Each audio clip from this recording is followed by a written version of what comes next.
Well, she's represented her wards for 4 straight terms on City Council. Before that, of course, in MLA with a critic and several major portfolios at the Alberta Legislature, Karen Leibovici.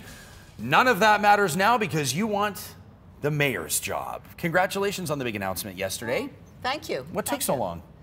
A number of factors. One is that I wanted to make sure that there was a support in the community and a broad-based support. And if you were there or at the announcement, you'd see that there was a broad base of support that came out for the announcement. I also wanted to finish my term as president of the Federation of Canadian Municipalities because that was taking a lot of my time.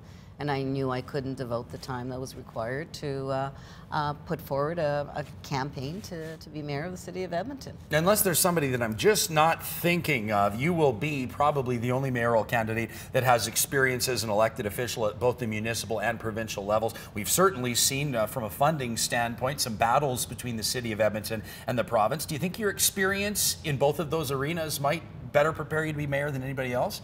Absolutely. I just came off a year of working in partnership with the federal government, and at the end of that we were able to secure funding for municipalities across the country, and of course that has a major impact here at the city of Edmonton for renewing, repairing and building infrastructure, which is vital to the growth of a city like ours.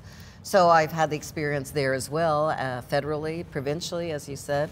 I've worked with the provincial government, and one of the other challenges we're actually going to have on a go-forward basis is how do we bring the region together. It's going to be very important to the success of the city of Edmonton in the future. There seems to be, and pardon me for speaking candidly, 2 camps on council right now. To speak very candidly, everybody and Kerry Diot. Now, he wants to be the mayor, and I know that you want to run, of course, a campaign that's going to put you in that chair.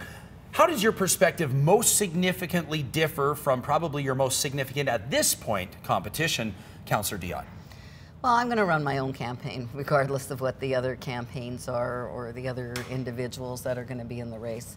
And what my campaign is going to be about, and is about actually, is a positive vision for the city of Edmonton, is recognizing that we need a balance in order to be able to provide those services that people want. And we've heard lots of complaints lately about some of our roads, the conditions of our roads, the potholes. So we've got to deal with that once and for all. So balancing that piece of it with our aspirations and what Edmontonians are seeing that is really getting them excited. Okay, well, let me ask you about that. Let me ask you about that, because you know Councillor Diot's talking a lot about infrastructure, this so-called bread and butter work that people are talking about. Yeah. He's saying the potholes, the snow clearing. We've seen the city try to manage this as best as possible. It's certainly a unique geographical situation we find ourselves in, I know that. But what would you do differently as mayor as compared to what council's doing right now, of which you're a part of? Well, I think we're moving in the right direction as council. We've actually given some direction to the administration with regards to looking at our situation and what we're doing with our arterial roadways. I think we could push that envelope a little bit better, a little bit more. I think we can do the work better, more efficiently and effectively.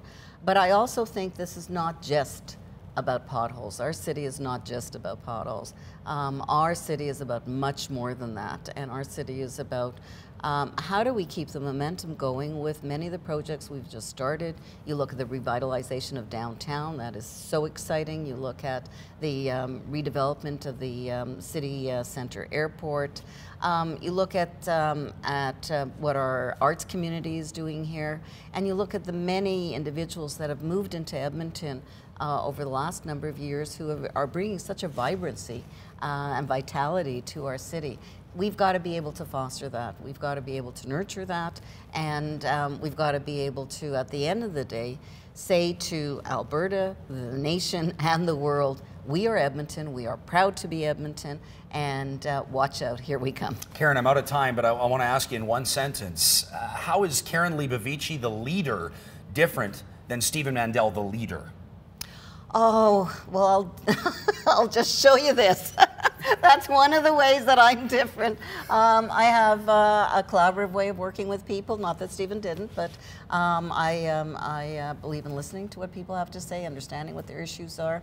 I try to make balanced decisions, and at the end of the day, I believe we all have to work together, and so I can make those tough decisions when it comes to it. Well, I'll tell you what, this is a race that we're very much looking forward to covering leading up to this fall's election. Karen Leibovici, thank you for joining us here on Breakfast Television. Of course, you can follow Karen Leibovici on Twitter, but you can also follow the new Twitter handle @VoteKaren2013. You know Breakfast Television will be on this until we head to the polls. It's 8:45 on this Friday morning. Back after this, leading into a big weekend here in the capital city.